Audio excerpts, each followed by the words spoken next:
Stingers, front-wheel drives, and more. And who better than to talk about how things have gone this 2019 season than to have on the host of the critically acclaimed controversial show that is every Monday night at 7 p.m. Eastern, the Mini Stock Minute Live Race Report. The Mad Dog is on Fox Sports Radio, Mark Newton. Mark, good morning. Welcome to Finish Line. Good afternoon, fellows. How everybody doing? Doing well, definitely. Appreciate you being on this afternoon. Oh, man. I'm saying, dude, I'm up here in Midtown Atlanta hanging out with all the rich people. I called you yesterday to talk about a problem that I see all over the place. You call it grassroots. A bunch of people call it the metric chassis. Okay. Basically, your hobbies, Camaros, Malibus, LX Mustangs, Mustang 2s, Pintos, just a whole different form of support divisions all over the country getting smacked around by racetracks, not running them, cutting them out, overplacing them with crate racing of the same, and basically having the same race car. I know of a bunch of racetracks that have 5 or 6 classes, and they're all late model chassis with a crate motor in it. If you got a new fan, say a new father and son and wife goes to the grandstand, sits down and sits there, when they're going home, they say, honey, I think we just watched 5 of the same classes race. And it's just been a barrage of class killing hobbies, street stocks, mini stocks, you know. It seems like it's a field day on the support division. So, okay. So my question is this. So are you saying that there is too many late model classes out there? I mean, because obviously, you know, pro late model racing has to have their existence. 604 and a 602 engine's completely different. Now, yes, I can say that sometimes you can exhaust the fans with having too many classes of late models at the same time. But I mean, you're not in any way trying to say that we need to do away with crate racing, are you?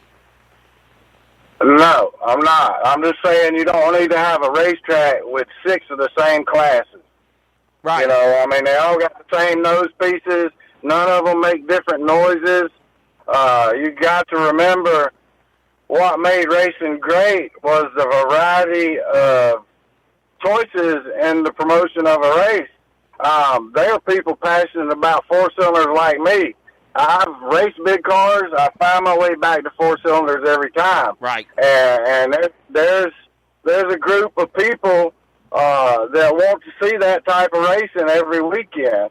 I've just noticed here lately, man, in the last few years, and this is not just here in Georgia, this is other places where racetracks are trying to race a class one weekend and then not race it the next weekend, and then run one of the other support divisions once a month, and then run them another month. You're never going to build a class up with that. You're only going to push those people away because everybody is not on Facebook world like we are, Wesley.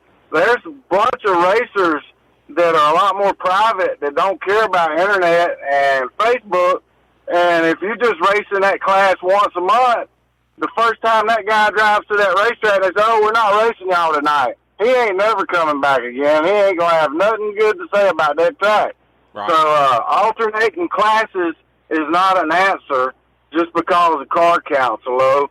It's got different factors of different everything, and alternating classes is no way to build a class because you need to know it's there every weekend.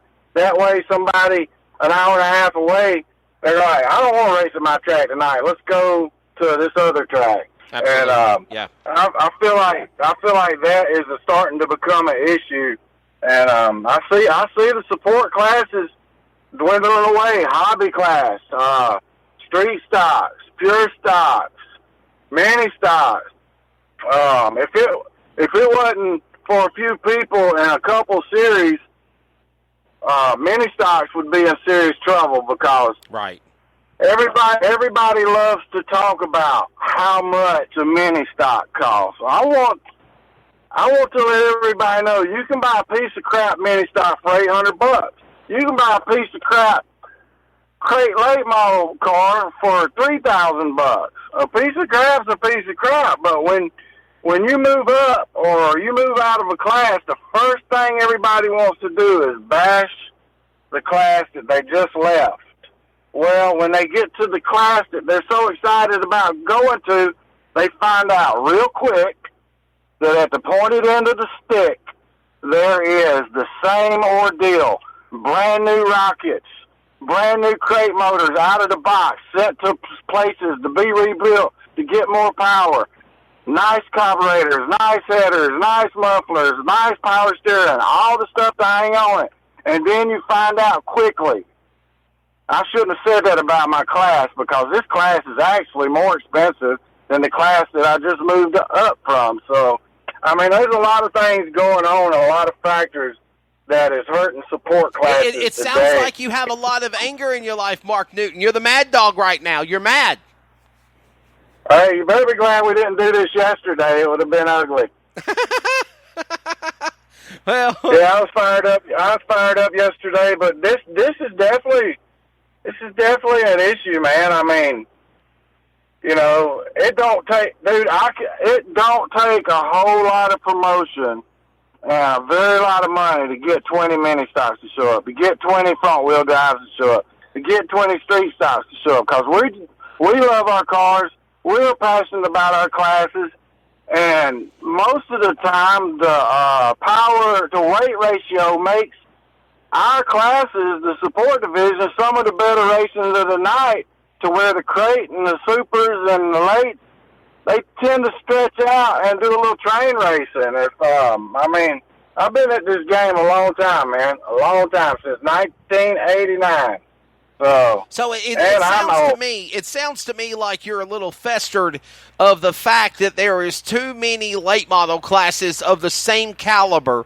And you know, what do we need to do about that? Do you think we need to try to find a way to condense the 604 and 602 together, have them race in the same program, the same thing for the late model sportsman?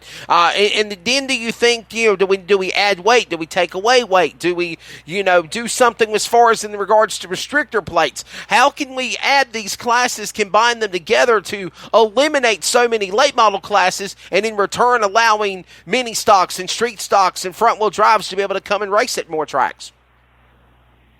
Well, I mean, it's just like you said, the pros are the pros. You know, I seen a post where they're like, these real expensive motors. At the end of the day, the grandstands wants to see the fastest car on the planet.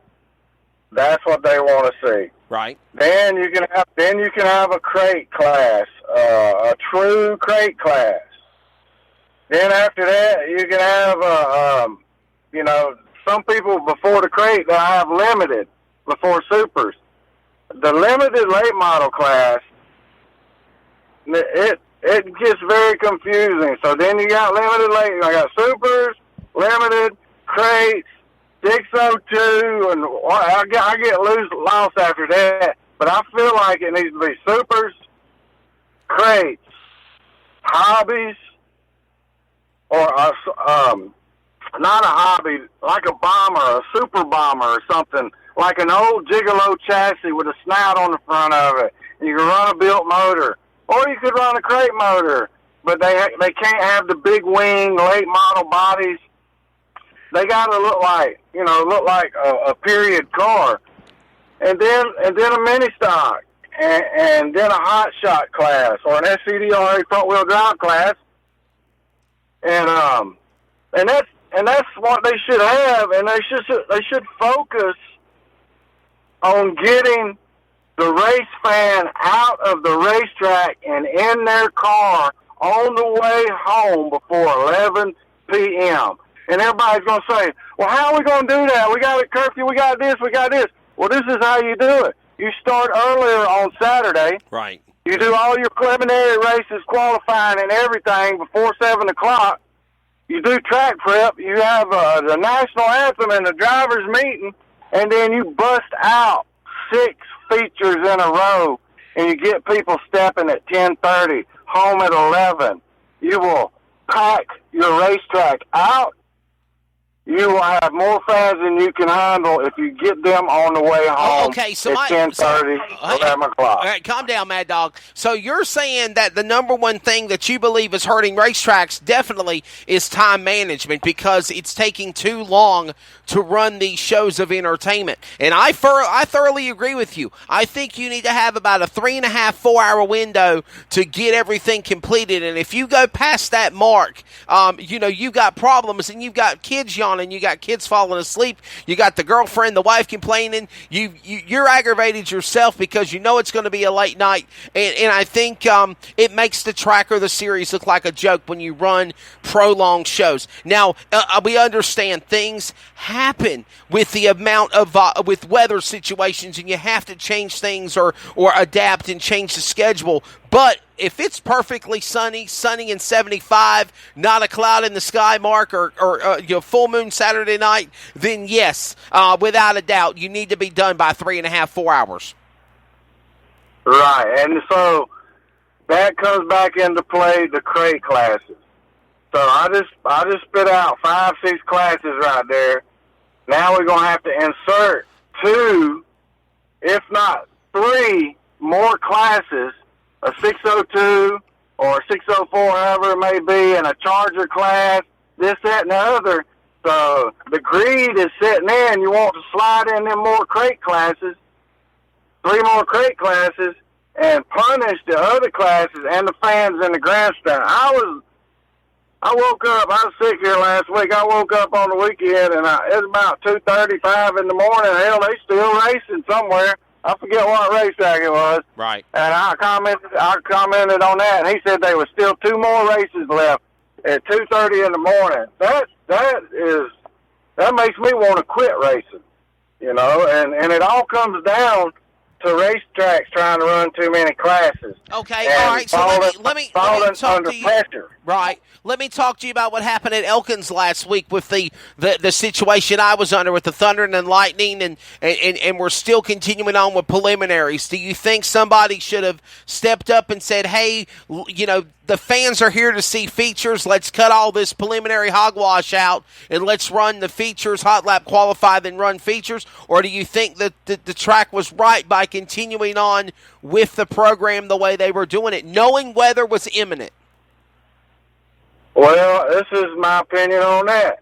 When you come in the gate and you sign in and you get your wristbands and all that stuff, you draw a number, and every class, every competitor that comes through there should draw for starting positions, and that format is sitting there. We've got weather on the way, boys and girls. We are going to the weather format. We're starting features at 6:30.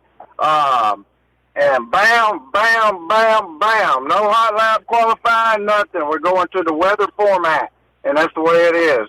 That would help eliminate a bunch of that. Well, I mean, I understand that these drivers have to have the opportunity to get a hot lap qualifying session because they got to shake their cars down.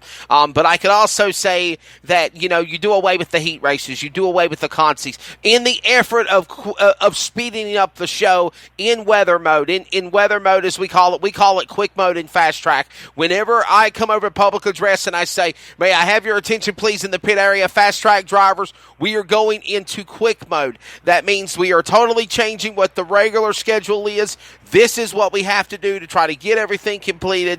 And if you cooperate and you work with us, 9 times out of 10, we try to successfully complete everything. And one thing for sure, Mark Newton, again, we're talking to the Mad Dog, Mark Newton, host of the Mini Stock Minute Live Race Report. He'll be on with a few more minutes. And then we got Benji Hicks going to be joining us, the defending winner, 2-time winner of the UBB Memorial, to end things here today on the July 11th edition of Finish Line. And again, what we were talking about, Mark, in addition to that, with the weather situation, weather has sucked this year for racing, whether it's late models or mini stocks.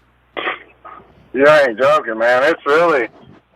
Weather's really been a factor, but weather's also what keeps people working. So I kind of have to take it with a grain of salt. But that's right. I still believe those insertions of those 3 crate classes into the old-time hobby, mini stock, and front wheel drive.